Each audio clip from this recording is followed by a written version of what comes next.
먼 미국 땅에서 자식들을 잘 키워내고 열심히 사신 여러분들 정말 장하십니다. 안녕하세요. 전원주입니다. 전쟁도 가난도 겪은 우리 세대는 참 눈물겨운 세월을 살았죠. 아메리칸 드림을 이루기까지 여러분들의 세월이야 어떠셨겠습니까? 건강 관련 프로그램에 출연하면서 요즘 제가 깨달은 건요, 양 한 방을 잘 결합하는 게 최고의 건강 관리라는 겁니다. 클레버 케어, 메디케어 어드밴티지 플랜 아세요? 양방과 한방의 좋은 혜택들을 쏙쏙 뽑아서 제공해주는 똘똘한 플랜이더군요. 우리 한인의 건강 문화도 이해하고 실력 있는 한국 의사와 전문의를 척척 연결해 준다니 얼마나 똘똘합니까? 이제 우리도 똘똘한 클레버 케어 플랜으로 150까지만 사십시다.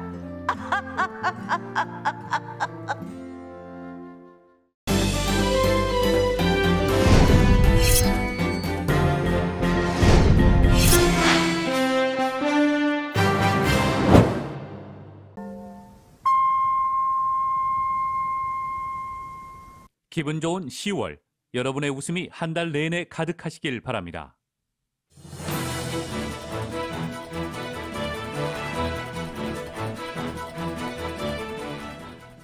LA 카운티의 9월 실업률이 9.8%를 기록했습니다. 비농업 부분 일자리는 3만 1,500개가 증가했습니다. LA시 선거구 재조정위원회가 시의회에 수정안을 제출했습니다. 하지만 2지구와 4지구의 구획은 아직 결정되지 않았습니다. 유가 다리 교체 공사로 인해서 오늘 밤부터 다운타운 지역 101번 프리웨이 양방향이 폐쇄됩니다. 일요일엔 철인 3중 경기로 인해 한인타운 올림픽과 윌셔길의 차량 통행이 중단됩니다. 항만 병목 현상으로 LA항 앞에 묶여있는 화물의 가치가 262억 달러에 달할 것이라는 분석이 나왔습니다. 부두 접안까지 걸리는 시간도 사상 최고를 기록하고 있습니다. CDC가 코로나19 백신 추가 접종 대상이 확대되면서 백신 접종 완료에 대한 정의도 수정할 필요가 있다고 밝혔습니다. 연방대법원이 낙태를 사실상 금지한 텍사스주의 낙태금지법에 대해 일단 변론을 청취하기로 했습니다. 변론 청취 기간에는 해당 법이 유효하다고 밝혔습니다. 유권자들은 ABC 뉴스와 CNN 뉴스를 가장 신뢰하는 것으로 나타났습니다. 신뢰하지 않는 뉴스는 팍스가 1위를 차지했습니다. 대장동 의혹을 수사 중인 검찰이 화천대유 대주주 김만배 씨의 구속영장 재청구를 검토하고 있습니다. 이를 위해 남욱 변호사를 닷새 연속 조사하는 등 혐의 입증에 수사력을 모으고 있습니다. 민주당 이재명 후보가 광주 5.18 묘지와 봉화마을에서 본격적인 대선 행보를 시작했습니다. 국민의힘 경선 토론회는 윤석열 후보의 SNS 사진 논란부터 시작됐습니다. 재무부와 예산관리국이 2021 회계연도 예산 적자가 2조 8천억 달러가량으로 집계됐다고 발표했습니다. 오늘 뉴욕 증시는 기업들의 실적 우려와 제롬 파월 연방준비제도 의장의 인플레이션 발언에 혼조세를 보였습니다. LA 지역 오늘 밤 곳에 따라 흐린 날씨 이어지겠습니다. 밤 최저기온 58도가량 되겠고 내일은 오전에 흐린 후에 차차게 해겠습니다. 내일 낮 최고기온은 69도에서 70도가량 예상됩니다. 주요 뉴스는 아시아나 항공 미주 취항 30주년, 지난 30년 함께해 주신 성원에 감사드리며 앞으로도 정성을 다하는 서비스, 쾌적한 최신 항공기로 안전하고 편안하게 모실 것을 약속드립니다. 아시아나 제공입니다. 여러분 안녕하십니까? 김미회입니다. 안녕하십니까? 임승찬입니다. 10월 22일 금요일 라디오 서울 이브닝 뉴스 1부 시작하겠습니다. 먼저 미국 소식으로 문을 열겠습니다. 2021 회계연도 재정 적자가 2조 8천억 달러 가량으로 집계됐다고 재무부와 예산관리국이 오늘 발표했습니다. 올 9월 30일로 끝난 2021 회계연도 재정 적자는 지난해 같은 기간보다 3,600억 달러 가량이 줄어든 2조 7,700억 달러로 집계됐습니다. 이는 1945년 이후 역대 두 번째로 큰 규모로 지난해 기록한 역대 최대 3조 1,300억 달러를 밑도는 수준입니다. 지난 2년간 재정 적자는 유례없는 팬데믹으로 정부 지출을 크게 확대하면서 대폭 늘어났습니다. 지난해 이전 역대 최대 적자 기록은 글로벌 금융위기 직후에 기록했던 2009년에 1조 4천억 달러였습니다. 올해 정부 지출은 4.1%가 늘어난 6조 8천억 달러로 집계됐고 세수는 지난해 같은 기간보다 18.3%가 증가한 4조 달러였습니다. 재정적자는 국내 총생산의 12.4%로 지난해 15%에서 소폭 하락했습니다. 제넷 옐런 재무장관은 이번 지표는 경제가 회복기에 있다는 추가적인 증거라고 말했습니다. 미국의 유권자들은 ABC 뉴스와 CNN 방송을 가장 신뢰한다는 조사 결과가 나왔습니다. 의회 전문 매체인 더 힐과 해리스 엑스는 오늘 지난 18일부터 이틀간 유권자 1,095명을 대상으로 조사한 결과 응답자의 45%가 ABC 뉴스를 신뢰한다고 답했다고 전했습니다. CNN이라는 답변도 44%에 달했습니다. 반면 신뢰하지 않는다는 답변은 보수 성향 팍스 뉴스가 40%에 달해 주요 방송 가운데 가장 높았습니다. 이어 CNN과 MSNBC가 각각 35%로 뒤를 이었습니다. 유력 일간지 가운데는 월스트리트저널과 뉴욕타임즈를 신뢰한다는 답변이 39%였고 워싱턴 포스트의 경우 36%로 집계됐습니다. 지지 성향별로는 민주당 지지자의 71%가 CNN을 신뢰하는 것으로 나타났고 공화당 지지자 54%는 팍스 뉴스를 신뢰한다고 응답했습니다. 막말 전력으로 조 바이든 행정부의 고위직 낙마 1호 인사가로 기록된 니라 텐든이 결국 백악관 주요 보직에 중용됐습니다. 론 클레인 백악관 비서실장은 오늘 텐든을 백악관 문서를 관리 감독하는 선임 보좌관으로 발탁한다고 밝혔습니다. 이 직책은 대통령에게 최종 전달되는 문서는 물론 백악관 내 고위직 간의 각종 의견 전달 등의 문서를 관리하는 백악관 내 핵심 역할을 합니다. 백악관 관계자는 이 자리는 대통령을 위해 다양한 이슈를 관리하고 의사결정 과정을 진척시키는 백악관의 중추 신경이라고 말했습니다. 앞서 바이든 대통령은 취임 직후 텐든을 백악관 예산관리국장으로 지명했지만 상원이 준 고비를 넘지 못하고 낙마했습니다. 연방대법원이 낙태를 사실상 금지한 텍사스주의 낙태금지법에 대해 일단 변론을 청취하기로 했습니다. 하지만 변론 청취 기간에는 해당 법이 유효하다고 밝혀 또 다른 논란을 낳고 있습니다.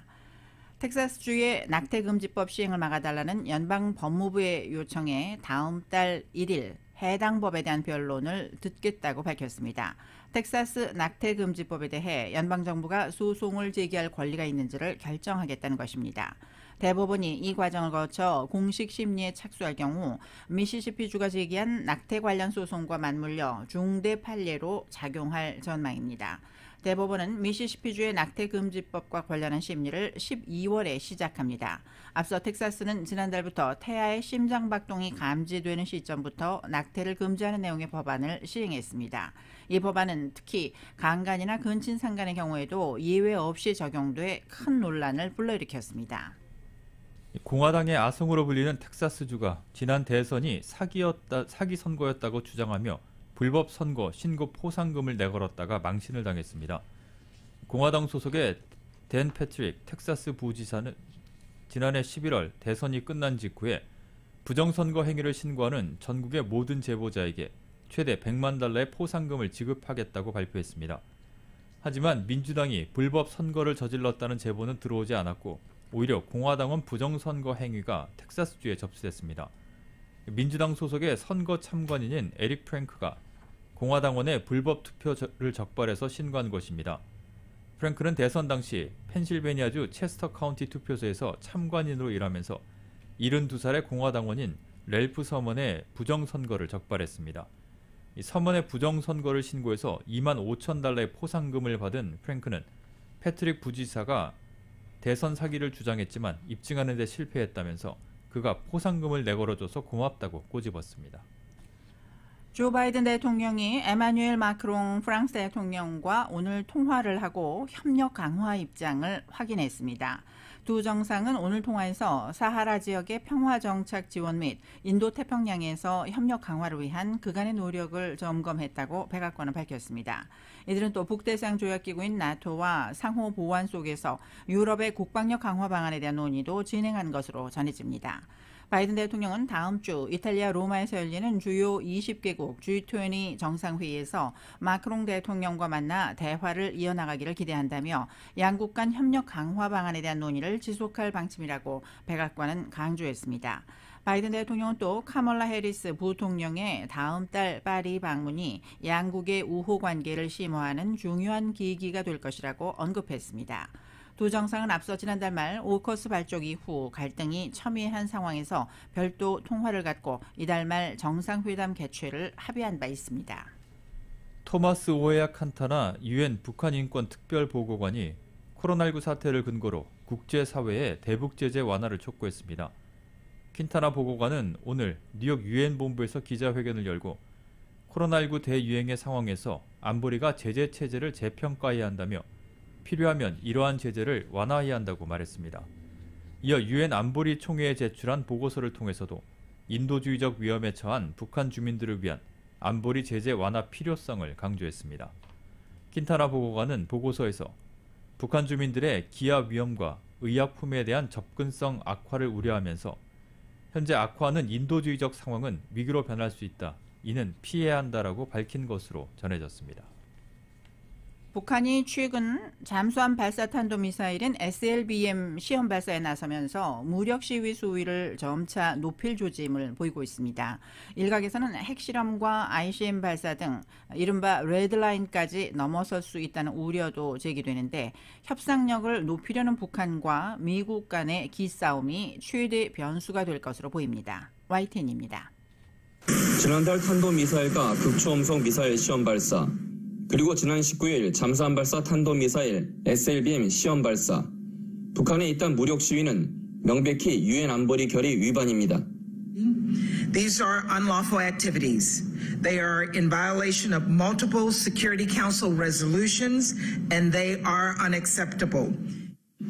이제 문제는 북한이 4년 만에 대륙간 탄도미사일 ICBM 발사를 재개해 국제사회가 용인할 수 있는 한계, 이른바 레드라인을 또다시 넘느냐입니다.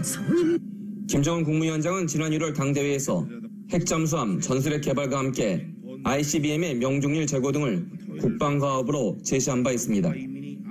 한미당국은 북한이 국방력 강화에 박차를 가하고 있지만 쉽사리 레드라인을 넘지는 못할 것으로 보고 있습니다. 북한 외무성이 SLBM 발사 후 자위권 행사에 시비를 걸지 않는 한 군사적 긴장을 높일 뜻이 없음을 내비친 점에 주목하고 있습니다. 전문가들도 심각한 경제난에 시달리는 북한이 국제사회의 초강력 제재를 계속 감수하기는 힘들 것이라는 시각이 높습니다. 만약에 ICBM 핵실험까지 가버리면 북한으로서는 현재 어려운 경제 상황에 제재가 더 가해질 거라고 보고 매우 어려운 제3의 고난행군을 경험을 하게 되는데 그것은 북한으로서는 상당히 받아들이기 어렵다. 또 북한이 무리수를 둘 경우 유엔 안보리 상임 이사국이자 내년 베이징 올림픽과 당대회를 앞둔 중국에 부담을 줄 수 있습니다.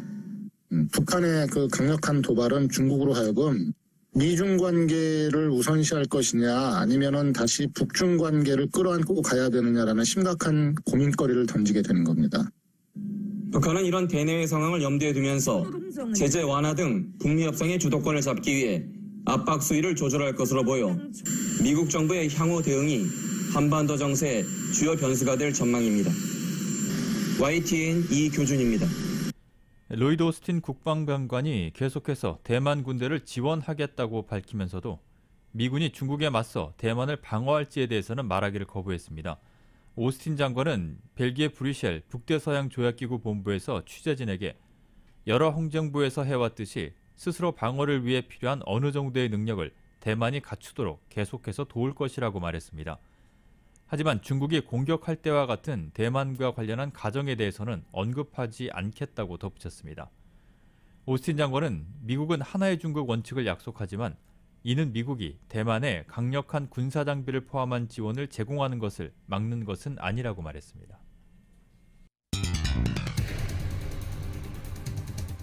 라디오 서울 이브닝 뉴스 1부 함께하고 계십니다. LA와 가든그로브 두 곳에서 모시는 금강안경 검안과 1250만 불 교통사고 최고보상 교통사고 전문 천재 변호사 리차드 호프만, 빛으로 태어나는 당신은 카우나 미인, 100% 근적외선 마스크는 카우나뿐입니다. 정직한 빛 카우나 LED 마스크, 온오프 PRGR, 야마하 14, MU 스포츠, 전미국 독점 총판, 올림픽 골프, 구매부터 재이용자까지 아파트 론도 역시 뱅크 오브 홉이 하면 다릅니다. 희망을 설계하는 전문가들의 은행 뱅크 오브 홉 공동 제공으로 함께 하시겠습니다.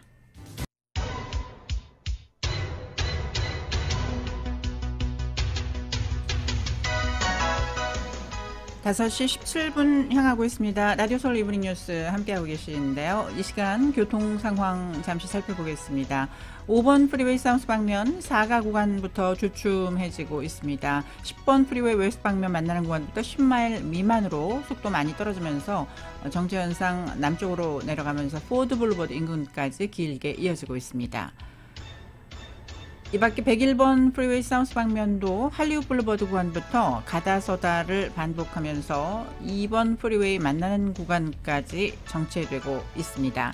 105번 프리웨이 이스트 방면 크렌샤 블루버드 구간, 101번 노스 방면은 유니버설 스튜디오 블루버드 구간에 각각 교통 위험 신호 켜져 있습니다. 끝까지 안전 운전하시기 바랍니다. 교통 상황이었습니다. 네, 이브닝 뉴스 1부 타운과 로컬 소식입니다. 캘리포니아에서 비권이 발생을 하면 진앙지에서 가까운 지역의 통신망이 마비돼 최대 수주일 동안 휴대폰이 먹통될 수 있다는 보고서가 나왔습니다. 연방 지질조사국이 어제 공개한 보고서에 따르면 캘리포니아주에서 규모 7.0 이상의 지진이 일어날 경우 진앙지 인근 지역에서는 통신 서비스가 최대 몇 주간 중단될 것으로 전망했습니다. 휴대폰을 비롯한 모든 통신기기를 사용할 수 없게 돼서 위급 상황 시 연락망이 끊길 위기에 처할 수 있습니다. 지질조사국은 가상의 지진 시나리오를 구성해 7.0 규모의 지진이 발생을 하면 전기 서비스가 몇 주간 중단이 되고 수도와 가스는 몇 달 동안 중단될 수 있다고도 밝혔습니다. 또한 지진이 발생한 인근 지역 주민들은 최소 6주에서 최대 6개월간 물 공급을 받지 못할 수 있다고도 덧붙였습니다. 물류 대란이 해소될 기미를 보이지 않고 있는 가운데 항만 병목 현상으로 LA 앞바다에 갇혀 있는 화물의 가치가 약 262억 달러에 달할 것이라는 분석이 나왔습니다. 물류 전문 매체 아메리칸 쉬퍼는 오늘 LA항과 롱비치항 앞바다에서 대기 중인 화물의 가치가 262억 달러로 추정된다고 보도했습니다. 남가주 해양거래소는 어제 기준 입항 대기 중인 컨테이너선과 화물선은 모두 85척이라고 전했습니다.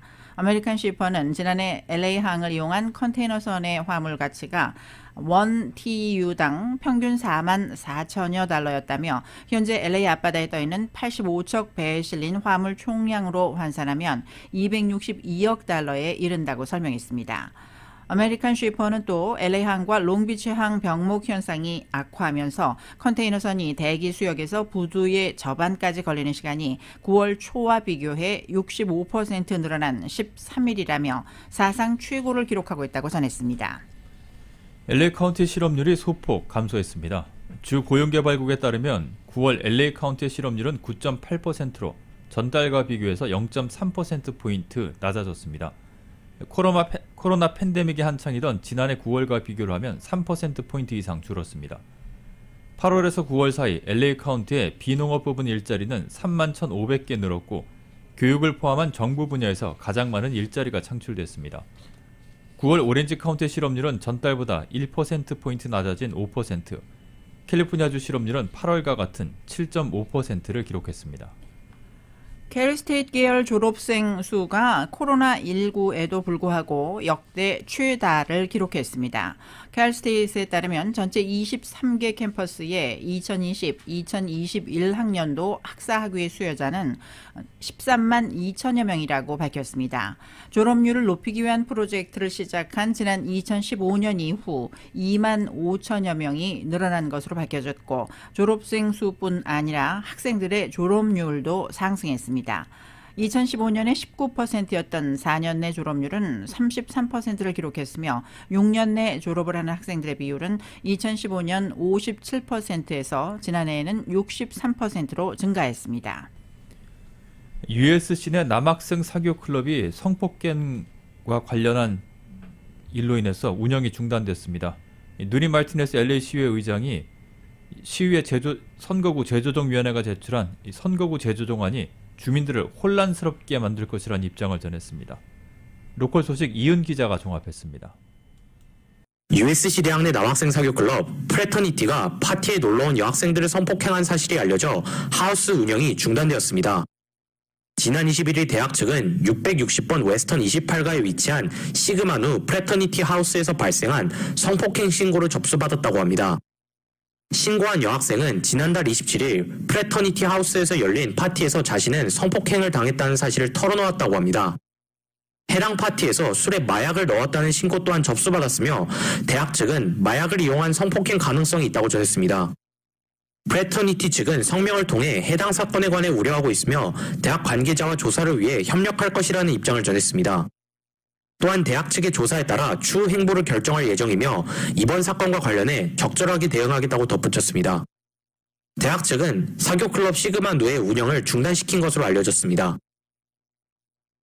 누리 마티네즈 LA시 의장이 LA시 의회 재조정위원회가 제출한 LA시 선거구 재조정안은 수천 명의 주민들을 혼란스럽게 만들 것이라는 입장을 전했습니다. 마티네즈 시의장은 새로운 선거구 재조정안을 제출하고 하루가 지난 뒤 이러한 입장을 내놓았으며 무엇보다 급격한 변화가 이뤄졌다는 것이 이유라고 덧붙였습니다.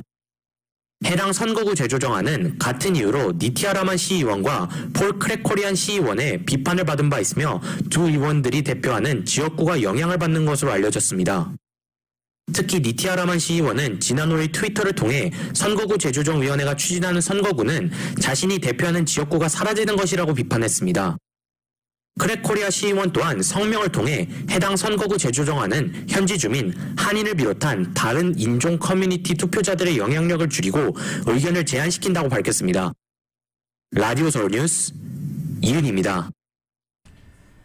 유가 다리 교체 공사로 인해서 다운타운 101번 프리웨이 양방향의 차량 통행이 오늘 밤부터 중단됩니다. LA시 시설관리부는 임시 교량 제거 작업으로 인해 오늘 밤 10시부터 일요일 오후 3시까지 101번 프리웨이와 10번 프리웨이가 만나는 곳부터 5번과 10번 그리고 101번 교차로까지 2.5마일 구간을 통행을 금지한다고 밝혔습니다. 또 60번 프리웨이 서쪽에서 101번 프리웨이로 진입하는 구간 역시 차량 통행이 중단됩니다.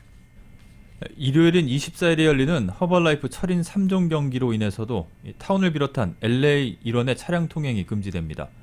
올림픽길 라브레에서 알바라도 구간은 새벽 5시부터 오전 9시 45분까지, 알바라도길 올림픽에서 베니스 구간은 새벽 5시부터 오전 10시까지 차량 통행이 금지됩니다. 윌셔 블루버드 피게로아에서 웨스트레이크 구간은 새벽 5시부터 낮 12시 30분, 또 윌셔길 웨스트레이크부터 웨스턴까지는 새벽 5시부터 오전 10시까지 차량 통행이 중단됩니다.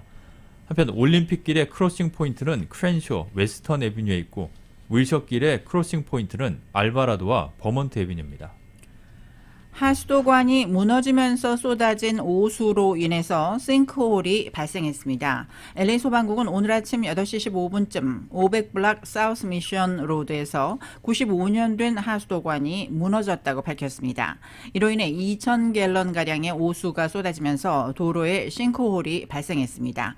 소방국의 재빠른 조처로 싱크홀로 인한 추가 피해는 발생하지 않았습니다. 수도전력국은 사고 현장 주변의 장애물들을 제거하고 보수 작업을 시작할 예정이라며 하수도관 보수에는 40만 달러에서 100만 달러가량의 비용이 들 것으로 예상했습니다. 플러튼에서 발생했던 총격 사망 사고와 관련해서 10대 소년이 경찰에 체포됐습니다.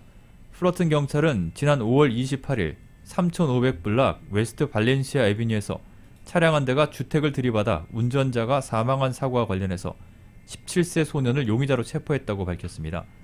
당시 사고 직후 경찰이 현장에 출동했고 차 안에서는 총격을 받아 사망한 남성이 발견됐습니다. 이후 사건 수사를 벌여온 경찰은 목격자, 주변 감시 카메라 등을 분석해 17세 소년을 어제 체포했습니다. 피해자와 용의자 소년은 차 안에 함께 있었던 것으로 확인됐지만 차 안에서 총격을 가했는지 여부는 아직 확인되진 않았다고 경찰은 덧붙였습니다. 오렌지 카운티 지역의 코로나19 입원 환자가 다시 100명대로 떨어졌습니다. 카운티 보건국은 오늘 현재 입원 환자는 190명으로 어제보다 10명이 줄었다고 밝혔습니다. 중환자실 입원 환자는 43명입니다. 오늘 보고된 코로나19 신규 확진자는 104명이며 사망자는 12명입니다. 어제까지 코로나19 백신 접종 완료한 오렌지 카운티 주민은 216만 2천 명으로 전주와 비교해서 15,000명이 증가했습니다. 로시아 월런스키 CDC 국장은 추가 접종 대상이 확대되면 백신 접종 완료에 대한 정의도 수정할 필요가 있다고 밝혔습니다. 월런스키 국장은 백신 접종 완료에 대한 정의가 수정돼야 한다는 일부 지적에 대해 추가 접종 대상이 전 국민이 아닌 만큼 지금 당장은 수정하지 않을 것이라고 말했습니다. 다만 추가 접종 대상이 확대되는 향후에는 수정할 필요가 있을 것이라고 덧붙였습니다. 미국 제약사 파이자는 독일 바이오엔테크사와 함께 개발한 코로나19 백신이 5살부터 11살 어린이를 대상으로 90.7%의 예방 효과를 발휘한 것으로 나타났다고 밝혔습니다. 파이자는 오늘 FDA에 제출한 브리핑 자료를 통해 이같이 보고했습니다. 파이자가 5살부터 11살 어린이 2,268명을 대상으로 진행한 임상시험 결과 백신을 접종한 참가자 중에서는 3명이 가짜 약을 투여한 참가자 중에서는 16명이 각각 감염된 것으로 나타났습니다. 파이자 측은 이번 임상시험에서는 백신 접종군이 가짜약 접종군보다 2배 이상 많았기 때문에 어린이들에 대한 백신 예방 효과가 90.7%로 산정됐다고 설명했습니다. 이번 결과는 FDA의 외부 자문기구에 오는 26일 회의를 앞두고 제출됐습니다. 코로나19 델타 변이 바이러스의 하위 변종인 AY4.2 변이가 유럽 일부 국가 등에서 확산하면서 전 세계가 다시 촉각을 곤두세우고 있습니다. 이 소식 YTN이 보도합니다. 지난 7월부터 방역 규제 조치를 푼 영국. 최근 하루 신규 확진자가 4, 5만 명씩 발생하고 있습니다. 다른 유럽 국가들보다 압도적으로 많습니다. 이 같은 재확산에는 델타 변이의 새로운 아종인 AY4.2의 확산도 한몫하고 있습니다. 지난달 말부터 이달 초까지 조사 결과를 보면 감염자의 6%를 차지하고 있습니다. And we're identifying new variants all the time. This includes a new version of the Delta variant, which is currently known as AY4.2. And that new variant is now spreading.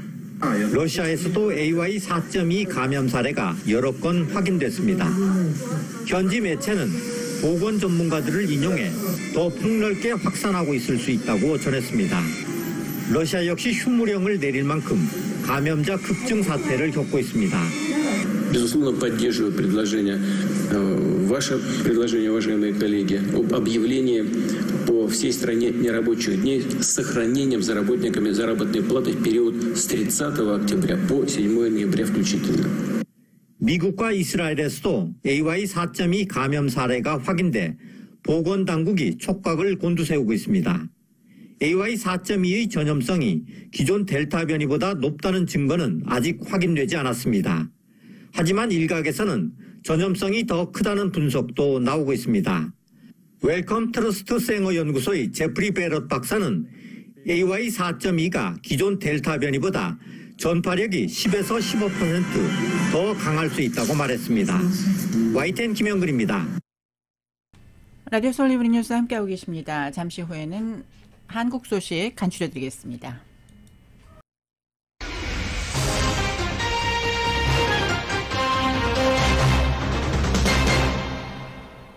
네, 이브닝 뉴스 일부 한국 소식입니다. 대장동 의혹을 수사하고 있는 검찰이 화천대유 대주주 김만배 씨의 구속영장 재청구를 검토하고 있습니다. 이를 위해서 남욱 변호사를 닷새 연속 조사하는 등 혐의 입증에 수사력을 모으고 있습니다. 검찰이 유동규 전 성남도시개발공사 본부장을 기소하면서 배임 혐의를 제외한 것을 놓고는 논란이 일고 있습니다. KBS가 보도합니다. 유동규 전 성남도시개발공사 본부장을 뇌물 혐의 등으로 기소한 검찰. 전담 수사팀 출범 약 3주 만에 첫 기소를 한 검찰은 한 차례 구속영장이 기각된 화천대유 대주주 김만배 씨에 대해 영장 재청구를 검토 중입니다. 김 씨의 혐의 입증을 위해 의혹의 또 다른 핵심 인물 남욱 변호사를 어제까지 닷새 연속 조사했습니다. 남 씨와 정영학 지역 회계사는 검찰 조사에서 김 씨가 모든 일을 주도했다는 취지로 진술한 것으로 알려졌습니다. 주말 사이 검찰이 이들을 추가 조사할 가능성도 열려 있습니다. 한편 검찰이 유동규 씨를 재판에 넘기면서 배임 혐의를 제외한 것을 놓고 논란이 일고 있습니다. 구속 때 적시했던 혐의를 기소하지 못하는 건 흔치 않은 경우입니다. 검찰이 수사가 미진하단 걸 자인한 것 아니냐는 지적이 나옵니다. 검찰이 정치적 부담을 느껴 판단에 신중을 기하고 있다는 해석도 있습니다. 유 씨를 배임 혐의로 기소하려면 결국 대장동 개발 사업의 최종 결재권자였던 이재명 당시 성남시장에겐 책임이 없는 건지 따져볼 수밖에 없기 때문입니다. KBS 뉴스 이재입니다. 검찰이 배임 혐의를 뺀 채 유동규 전 본부장을 기소한 데 대해 국민의힘은 강력 반발했습니다. 대검찰청을 항의 방문해 정치검찰이 이재명 후보 구하기에 나선 것이라고 항의했는데요. 이에 대해 민주당은 악의적인 실력 행사라면서 처음부터 무리한 수사였다고 반격했습니다. KBS의 보도입니다. 살리는 정치검찰 규탄한다! 규탄한다! 규탄한다! 국민의힘 의원 20여 명이 대검찰청을 항의 방문했습니다. 배임 혐의를 뺀 채 유동규 전 본부장을 기소한 검찰 결정은 눈물겨운 이재명 구하기이자 꼬리 자르기 수사라고 강조했습니다. 그분이 누군지 우리 국민들은 다 알고 있습니다. 모든 것을 덮어버리겠다는 이 공작적 기소에 대해서 용납할 수 없습니다. 김호수 검찰총장 면담을 요구하다 방역 수칙에 가로막히자 2시간 넘게 실랑이가 벌어지기도 했습니다. 아니 야당이라고 이렇게 탄압하는 겁니까? 결국 총장 대신 나온 대검 차장을 향해 질타를 쏟아냈습니다. 제일 중요한 범죄 사실인 업무상 배임 기소를 안 하는 마당에 사법 뇌물죄 기소하자고 그 야밤에 그렇게 기습적으로 공소장을 넣습니까? 불기소를 한 게 아니라 보안 수사를 위해서 이렇게 보류를 해놨다는 말씀을 꼭 드리고 싶고요. 저희들이 보안 수사를 철저히 하도록 하겠습니다. 국민의힘 후보들도 이재명 후보 범죄 숨기기이고 부실 수사의 정점이라며 비판에 가세했습니다. 반면 민주당은 배임 혐의가 빠진 건 오히려 검찰이 무리한 끼워넣기를 하려 했던 반증이라고 반박했습니다. 맹탕 국감을 만회하겠다는 수작입니까? 검찰이 따라주지 않자 실력 행사에 들어선 것입니까? 민주당은 또 대장동 개발과 부산저축은행 대출 비리의 연관성을 거듭 거론하며 당시 수사를 맡았던 윤석열 후보를 겨냥하기도 했습니다. KBS 뉴스 강푸른입니다. 국민의힘 윤석열 후보가 전두환 옹호 발언에 대해 그제 유감을 표하고 송구하다고 했지만 이후 반려견에게 사과를 주는 사진을 SNS에 올려서 더 큰 논란이 되고 있습니다. 이 소식 KBS가 전합니다. 윤석열 후보 공식 인스타그램에 어제 새벽 올라온 사진입니다. 누군가가 윤 후보 반려견에게 사과를 주는 모습이 담겼고 반려견이 윤 후보를 닮아 사과를 좋아한다는 설명이 달렸습니다. 전두환 옹호 발언에 대해 뒷북 사과를 한 뒤 이런 사진이 올라오자 사과는 개나 주란 뜻이냐는 비판이 쏟아졌습니다. 사진은 1시간여 만에 서둘러 삭제됐지만 후폭풍은 거셌습니다. 전두환 옹호 발언 사흘째인 그제 윤 후보는 뒤늦은 입장 표명을 하면서 자신의 발언 취지는 여전히 정당했다고 반복했습니다. 내가 생각해도 이거는 할 만한 말이라고 생각했더라도 적절하지 않다 그거는 라고 지적을 하시면 그 비판을 수용하고 그래서 사과의 진정성이 의심되던 터라 논란은 가라앉지 않았습니다. 여권의 비판은 제쳐두고라도 당내 경쟁주자들 사이에선 찬물 그만 끼얹고 결단해라, 국민 조롱을 멈춰라, 사과마저 희화화한다는 성토가 이어졌습니다. 이준석 대표도 상식을 초월한다, 착잡하다는 신경을 밝혔습니다. 윤 후보 캠프는 실무자 실수였다며 사과하고 문제가 된 반려견 SNS를 폐쇄했습니다. 그러나 직접적인 건 실무진 실수라고 해도 발언 자체는 문제없다는 취지로 사흘을 이어간 역사인식의 문제, 그리고 이후 여론이 악화되면서 사과를 결정해놓고도 수습 과정에서 보인 메시지 혼선은 결국 윤 후보 책임으로 이어질 수밖에 없습니다. 윤 후보는 앞서 대구 밀란 발언이나 왕자 논란에서도 본인의 취지를 강조하며 문제없다고 반박하다 뒤늦게 사과하게 됐습니다. KBS 뉴스 안다영입니다. 이렇게 윤석열 후보의 SNS 사진 논란 여파가 국민의힘 경선 토론에서도 이어졌습니다. 이 자리에서 윤 후보는 사진을 찍고 올린 건 캠프 직원이지만 모든 건 자신의 불찰이라며 국민께 사과드린다고 했습니다. KBS의 보도입니다. 대선 후보 토론회도 문제의 SNS 사진 논란부터 시작됐습니다. 윤 후보나 가족이 사진에 관여하지 않았냐는 겁니다. 반려견을 그 캠프 직원이 데리고 가가지고 이 야심한 밤에 이 사진을 찍었다는 겁니까? 반려견을 데리고 간 거는 아마 제 처로 생각이 되고 그리고 찍은 것은 우리 캠프의 직원이 찍었다고 제가. 윤 후보는 발언 논란이 있기 전 유년기 이야기를 사진으로 풀어가기로 했고 그래서 공교롭게 올라간 사진이라고 해명했습니다. 국민들한테 이거 정말 잘못했다고 사과를 하시고 불과 한 12시간 지나가지고 국민을 완전히 무슨 개 취급을 하는 이런 사진을 올린단 말입니다. 그 인스타에다 그런 사과 스토리를 올리겠다고 하는 것을 제가 얘기해주고 승인을 했으니까 여기에 대해 관련된 모든 이 불찰과 또 책임은 제가 지는 게 맞죠. 사과가 희화화된 상황이라 전두환 옹호 발언 자체도 다시금 거론됐습니다. 광주에 가서는 5.18 묘비를 잡고 울컥하는 사진을 찍고 이게 지역 감정 이용하는 그런 발언 아닙니까? 본인도 전두환 대통령이 김재익을 써서 경제를 잘 챙기고 우리가 그 덕분에 80년대를 잘 먹고 살았고 이거는 좌파 우파를 가리지 않고 다 동의하는 일이다. 저는 그런 말한 적 없습니다. 아닙니다. 민주당에서도 당 지도부는 물론 중진 의원들까지 나서 국민을 조롱하는 행위다. 윤 후보의 인식 수준을 드러낸 것이라는 비판이 쏟아졌습니다. 또 정의당 심상정 후보는 윤 후보가 무지를 넘어 광주 정신을 우롱했다며 국민의힘의 징계를 요구했습니다. KBS 뉴스 강병수입니다. 이처럼 야당이 소란스러운 사이 민주당 이재명 후보는 광주 5.18 묘지 그리고 봉화마을에서 본격적인 대선 행보를 시작했습니다. 역시 KBS입니다. 대선 후보 선출 뒤 사실상 첫 일정으로 이재명 후보는 5.18 민주묘지를 선택했습니다. 5월 광주의 진상을 알고 자신의 인생이 바뀌었다며 윤석열 후보를 향해 역사의식이 부족하다고 비판했습니다.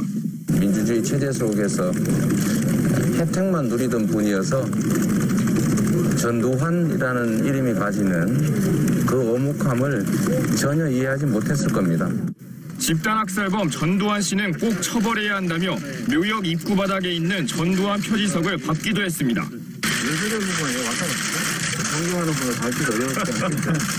광주에 이어 향한 곳은 노무현 전 대통령 묘역이었습니다. 그가 열어준 길을 끝까지 가겠다며 계승을 강조했고 권양숙 여사 면담에선 노 대통령과 닮았다는 얘기를 들었다고 소개했습니다. 젊었을 때 남편을 많이 닮았다. 부러지지 않을까 걱정된다. 노무현 대통령께서 가지고자 했던 반칙과 특권 없는 세상 모두가 힘 합쳐서 나아가야 된다. 이 후보는 사실상 첫 대외 행보를 민주당의 상징성 있는 곳으로 잡았습니다. 경선 이후 전통적 지지층 결집을 극대화하려는 의도를 담은 일정으로 보입니다. 경기도지사직은 다음 주 월요일 물러나기로 결정했습니다. 이때를 전후해 이낙연 전 대표와 만나고 화합하는 모습을 연출하는 일정을 이 후보 측은 서두르고 있습니다. 이낙연 전 대표는 어제 윤석열 후보가 무지와 저급한 역사인식을 적나라하게 드러냈다고 그간의 침묵을 깼는데 윤 후보 비판을 계기 삼아 집거를 끝낼 가능성이 있습니다. KBS 뉴스 기현우입니다. 라디오 서울 이브닝 뉴스 잠시 후에는 경제 소식 전해드리겠습니다.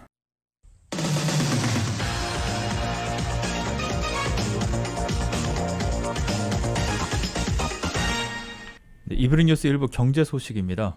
오늘 뉴욕 증시는 기술 기업들의 실적 우려와 제롬 파월 연준 의장의 인플레이션 발언에 혼조세를 보였습니다. 다우존스 산업평균지수는 어제보다 73.94포인트가 오른 35,677.02로 장을 마쳤습니다. S&P 500 지수는 4.88포인트가 하락한 4,544.90, 나스닥 지수는 125.50포인트 빠진 15,090.20으로 거래를 마쳤습니다. 유가는 다시 $83대로 올라섰습니다. 뉴욕 상업거래소에서 12월물 서부 텍사스산 원유 가격은 어제보다 $1 26센트 상승한 $83 76센트로 거래를 마쳤습니다. 제롬 파월 연준 의장이 공급망 병목과 높은 인플레이션이 내년까지 지속할 것으로 내다보면서 자산 매입 축소 임박을 시사했습니다. 파월 의장은 오늘 국제결제은행 주최로 열린 온라인 컨퍼런스에서 연준의 자산 매입 축소 시작 준비가 순조롭게 진행 중이라고 말했다고 로이터 통신이 전했습니다. 경기 회복을 돕기 위해 매달 1,200억 달러 규모의 채권을 매입 중인 연준은 이르면 다음 달 중순부터 채권 매입 규모를 점진적으로 줄여나가 내년 중반까지 양적 완화 정책에 종지부를 찍겠다는 입장입니다. 파월 의장은 공급 제약과 높은 인플레이션은 전에 예상했던 것보다 더 오래 갈 것 같다. 내년에도 계속될 것이라며 임금에 대한 압력도 마찬가지라고 내다봤습니다. 또 만약 물가 상승률이 끊임없이 더 높아질 위험을 보게 된다면 우리는 틀림없이 우리의 수단을 활용할 것이라고 강조했습니다. 일론 머스크가 이끄는 전기차 업체 테슬라의 주가가 사상 최고치를 갈아치웠습니다.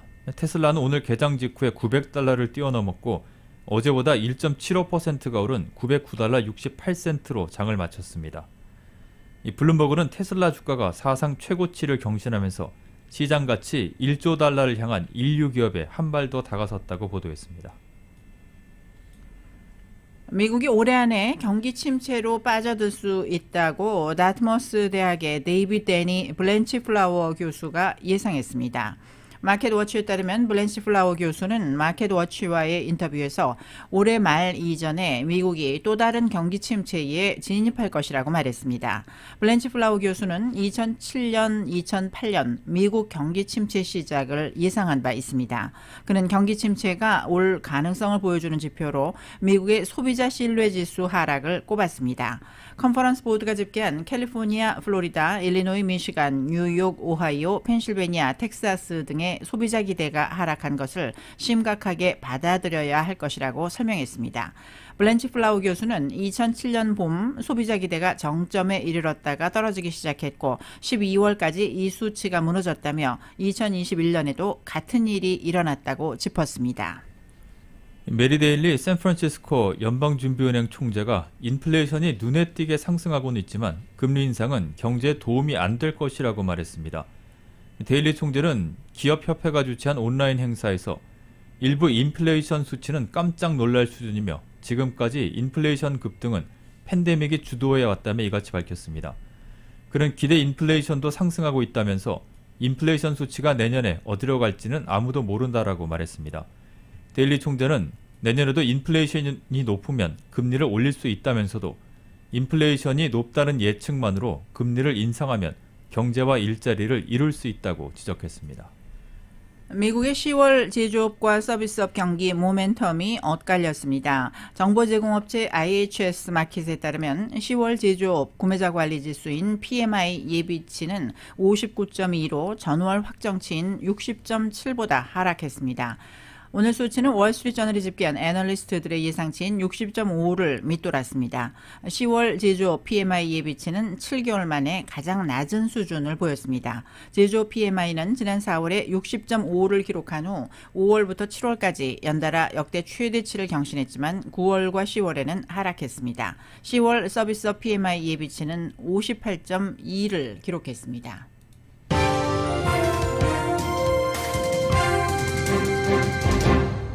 네, 이브닝 뉴스 1부 스포츠 소식 종합합니다.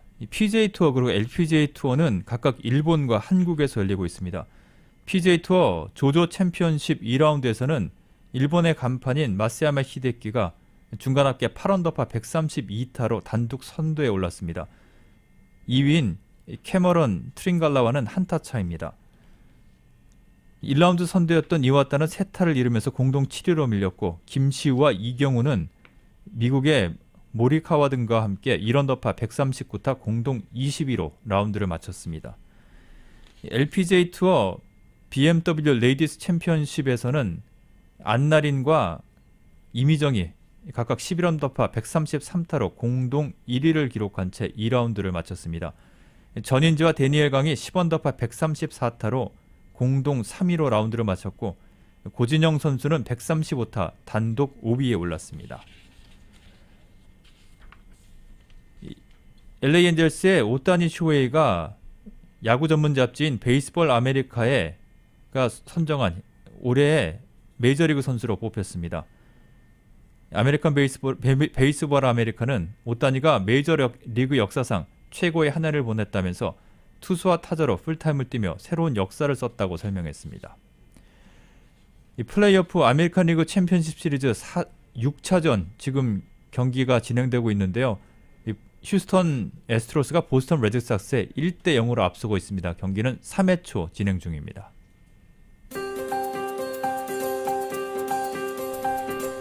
(10월 22일) 금요일 저녁 라디오 서울 이브닝 뉴스 일부 날씨 전해드립니다. 지금은 CBB SBA 타임 스몰 비즈니스를 성공으로 이끌어주는 CBB 뱅크 제공입니다.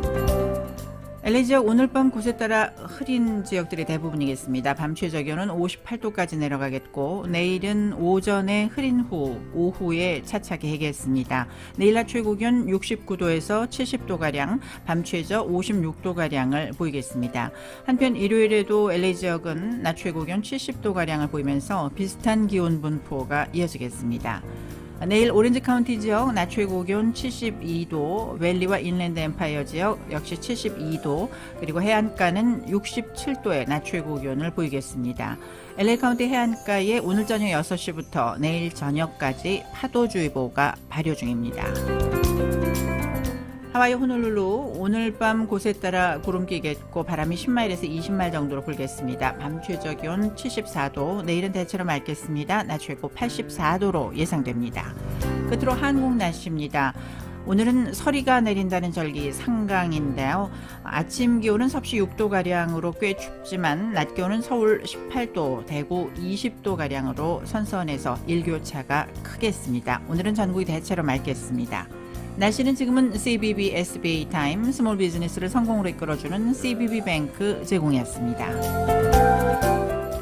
라디오 서울 이브닝 뉴스 1부 지금까지 LA와 가든그로브 두 곳에서 모시는 금강안경 검안과 1250만 불 교통사고 최고보상 교통사고 전문 천재 변호사 리차드 호프만, 빛으로 태어나는 당신은 카후나 미인 100% 근적외선 마스크는 카후나뿐입니다. 정직한 빛 카후나 LED 마스크, 온오프 PRGR, 야마하 14, MU 스포츠, 전미국 독점 총판, 올림픽 골프, 구매부터 재이용자까지 아파트 론도 역시 뱅크 오브 호흡이 하면 다릅니다. 희망을 설계하는 전문가들의 은행 뱅크 오브 호흡 공동 제공이었습니다. 잠시 후 6시 라디오 서울 이브닝 뉴스 2부가 계속됩니다.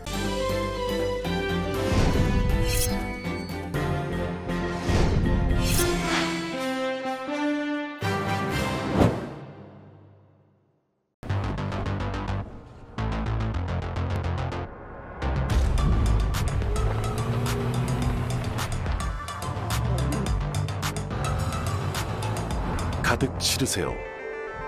원하는 건 무엇이든 초대형 그림도 거뜬하죠.